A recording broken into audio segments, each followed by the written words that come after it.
Your kitchen. It's the heart of the home. This is where family members gather. This is where friends gather. Have you ever noticed that when you have a get together, everyone seems to congregate in the kitchen? This is where the meals are prepared. This is where conversations are had. This is where laughter happens. There's a lot of activity going on in the kitchen. And because of all the activity and just that room that you go to every day, it's kind of easy to look past or neglect the fact that there may be some updates that need to be made or some refresh things that need to be done. Many of you might look at this space as well and think, the kitchen, that's an area that's pretty expensive to redo. And part of that is not wrong. It's expensive to do new cabinets. It is expensive to do new countertops, or it can be. It's expensive to do new appliances. Not only that, but the inconvenience of totally gutting out your kitchen and starting fresh. It's not always easy to be without the kitchen for 6+ weeks while you're waiting for a major remodel to be done. But there are some things that you can do that won't break the bank and still gives you a fresh new look in a space that you use probably the most in your home. My first tip in refreshing, outside of doing a total gut, and that might be what you need. That might be what you need to do. But some of you might be looking at this and saying, I just don't have the budget to go there right now. My tip number one is to replace the countertops. Now, this isn't a low dollar thing to do for sure, but it does create a big bang in updating the space. Our kitchen, when we moved in, it had Baltic brown countertops.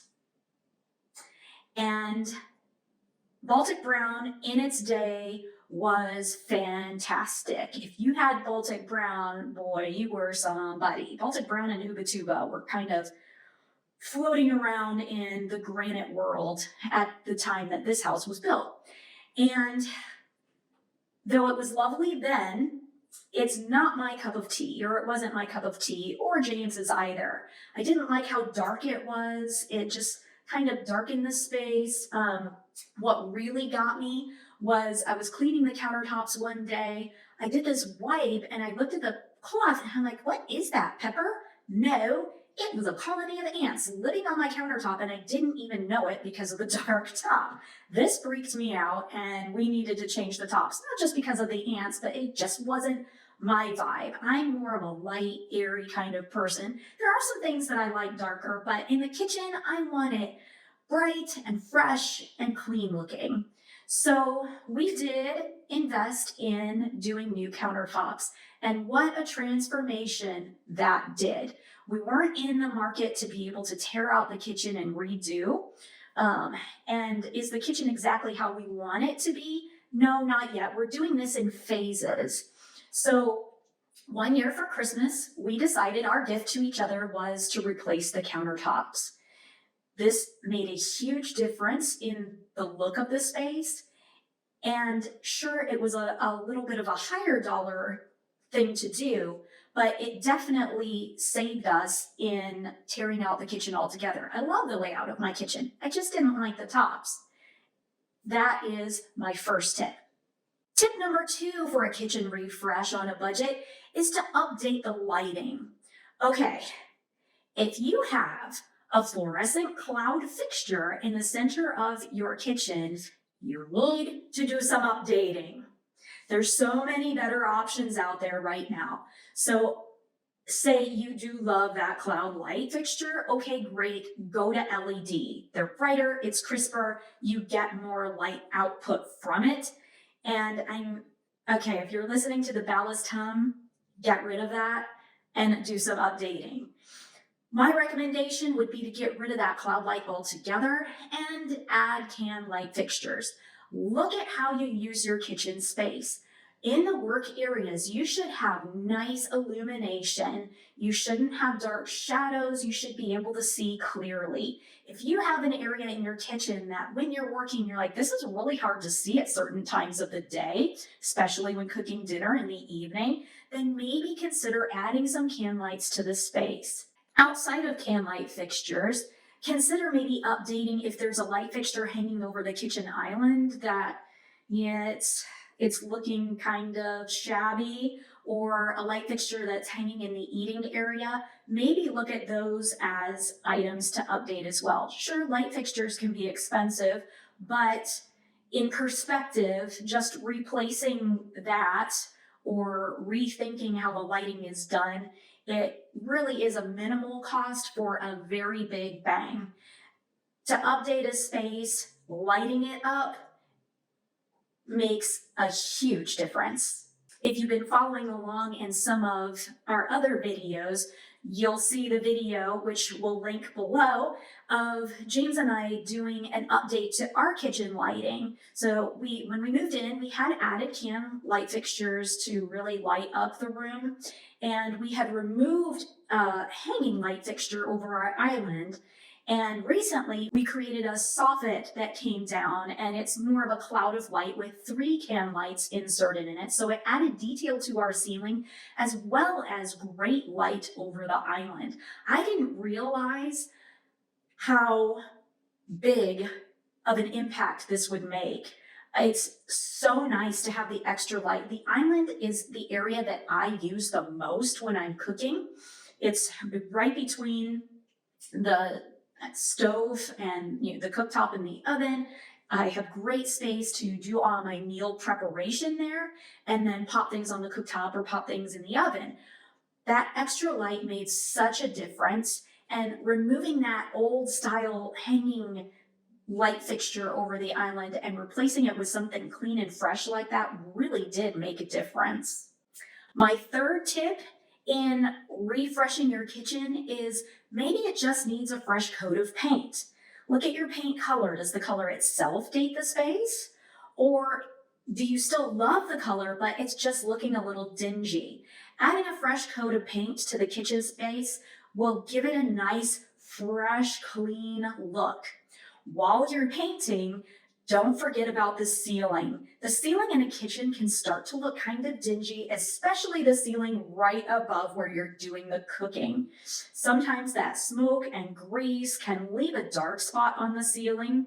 When we moved into our home, there was a significant grease stain on the ceiling, so we did repaint the whole ceiling when we moved in. Well, we had a little bit of a leak from the condensation line in our air return unit that's in the ceiling, and it left a water stain on our ceiling in the kitchen. We just painted that little area, but now that we've done that extra feature, that extra light feature, we're going to be putting a whole new fresh coat of paint on our ceiling to give it a nice fresh look as well, and make sure that everything is one same color for the ceiling. So a nice fresh coat of paint, and don't forget the ceiling. My tip number 4 is take a good hard look at the condition of your cabinets. Do they just need a nice, good, deep cleaning? Again, especially the cabinets surrounding or above, if you have any cabinetry above the cooktop. Is there a grease buildup that you need to remove? Do you just need to give it a nice, good scrubbing and a nice, good, deep clean to bring them back to life? Or do they need sanded and restained? Or maybe a nice fresh coat of paint on the cabinet would give it an updated look. Now, we've been looking at our cabinetry. When we moved in, we said good enough for now, but after deep consideration, we are going to be painting our cabinets. There is an update that we're going to be doing that will require us to move a couple of the banks of our cabinets. And because of that update, we're going to hold off on painting the cabinets until that's done. We've got this great cooktop, or this we've got this great oven that we're going to be incorporating into our kitchen, and it is wider than what's existing now. So we do have to do some sheetrock work in making the pantry reconfigured and shifting those base cabinets and upper cabinets apart so it accommodates this new oven. With that being said, right now, a good deep cleaning of the cabinets is good enough for me to give it a nice fresh look. This is something that I try to do about once a year, a good deep cleaning. Sure, I wipe them down throughout the year, but a good deep cleaning once a year. Any little touch-ups, I just do the little stain repair on a couple little touch-ups to freshen it up in areas that maybe get worn, just to buy me time until I'm ready to do that coat of paint. When you're considering painting your cabinets in your kitchen, this is a very big job. Or if you're thinking about sanding and restaining the cabinets, it is a very big job. It will take time, and maybe you don't have the skill set to accomplish it well. If that's the case, hire it out. Really think about the investment of time that's going in.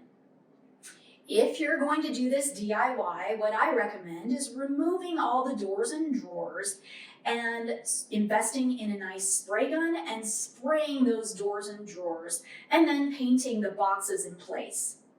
Don't skip out on any paint or stain preparation. You want to take every step in making sure they're nice and clean, any holes are filled, everything is wiped. If it needs a light sanding, do that. Don't skip the prep work. If you take that cabinet and just slap a coat of paint on it, you're gonna see the poor work. Take the time to do it right. Also take the time to invest in the proper paint for the job. Don't use wall paint on your cabinets. You will not be happy with the result. You want to use a nice cabinet grade paint so that there's a self-leveler in that paint and it gives it a nice factory looking finish in the end. My tip number 5 in giving a refresh to your kitchen is a super simple one, and that is replace the hardware. Say you've cleaned the cabinets, they look great, but the hardware itself is looking a little dated or tired.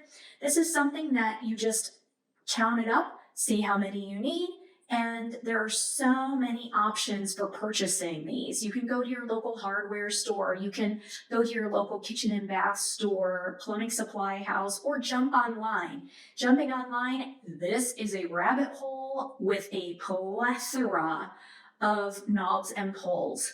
So the tip here, if you're leaving the cabinets as is and you're just replacing pulls for pulls, knobs for knobs, you'll want to measure the distance from the center hole points of your pulls to determine the size that you need to replace it without having to do any additional work to the door or drawer.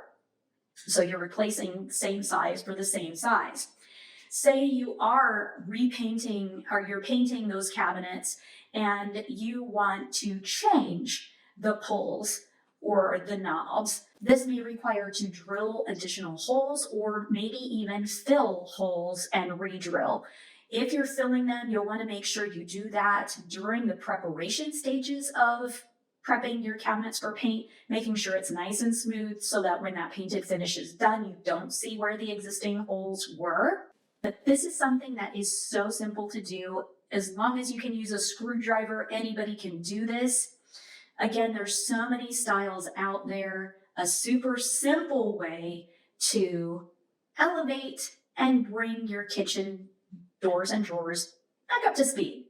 Tip number 6 in updating your kitchen space on a budget is to add a kitchen backsplash or change out the old dated looking backsplash to something more fresh and new. This is an area that is in your face all the time. It's a vertical space, it's at eye level, it's something that you might not be thinking that you're looking at, but you are every day. So this is a great area of low, small real estate that can really make a big bang. It can give it a more finished look. It can give it a high design look in a small area. So from countertop to under cabinets, you have approximately 18 inches of space. And then if you happen to have your hood vent or some cabinets over the cooktop, you may have a larger area there as well. So some different things that you can do is you can do a large format tile. This is something that many don't think about in a kitchen backsplash area. Many think little mosaic. You don't need to go there. Or the go-to these days tends to be a subway. That might be great for you. It might be a good option for you if you're wanting to do something kind of neutral, add a little interest, but kind of be quiet at the same time. But think large format as well. We used a 12 by 24 in our kitchen backsplash. It's kind of a linen-y look tile, and it's just something that's a little different. I didn't want a whole lot of grout joints because I do tend to splatter flour. I do a lot of baking.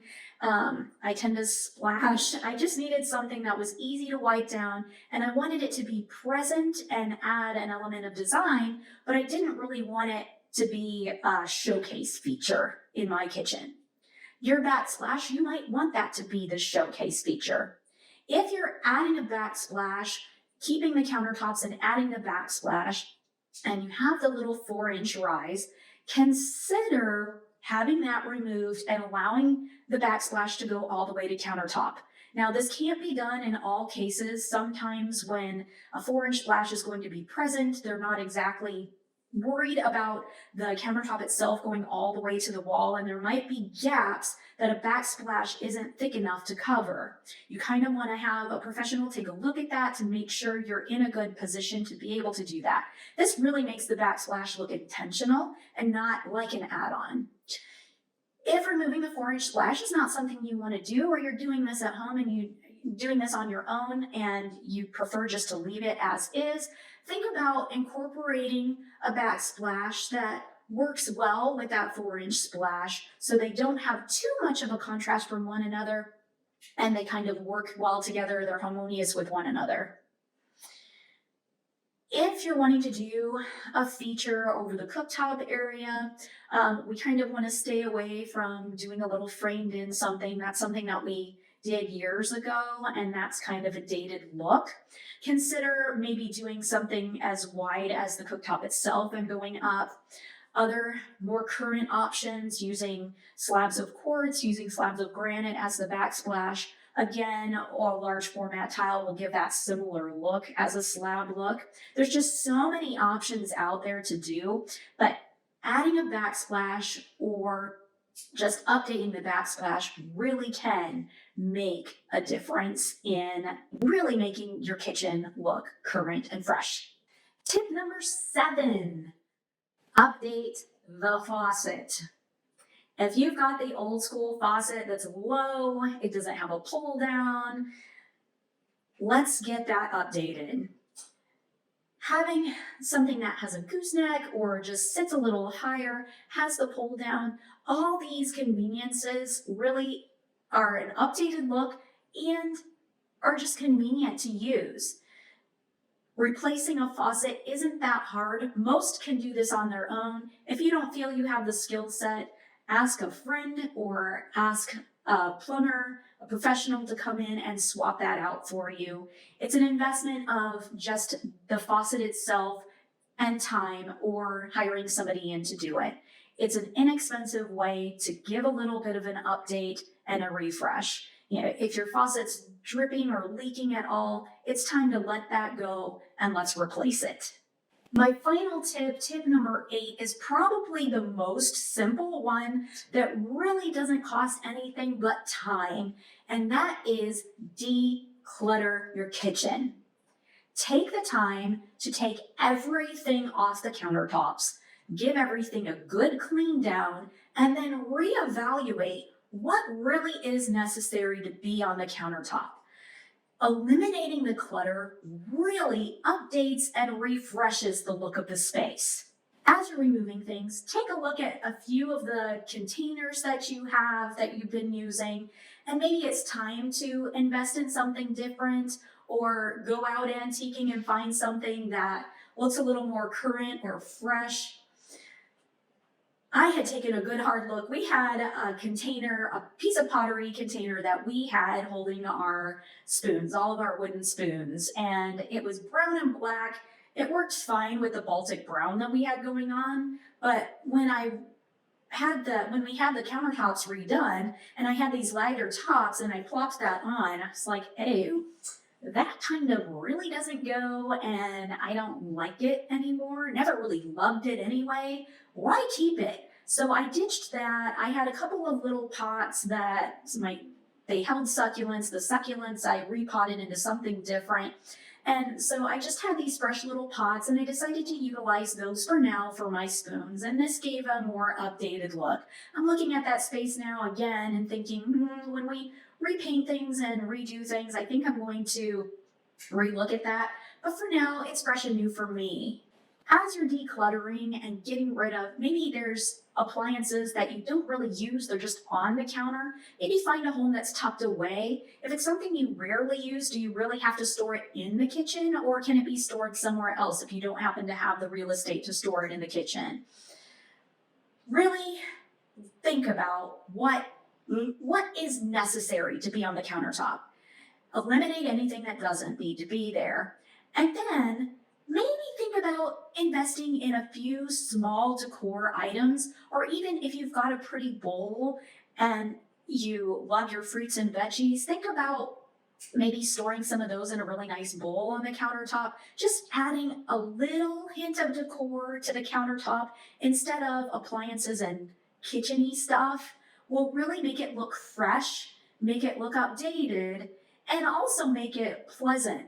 Not just that spot where you cook and do stuff like that, but something that's really pretty. Plants, as you know, I'm always a big fan of adding a plant or two if you'd like to do that. Or maybe you're a collector of a dish or a bowl. Doesn't mean you need to put them all out at the same time, but maybe one or two out and rotate them out throughout the seasons or when you get tired of looking at those particular pieces.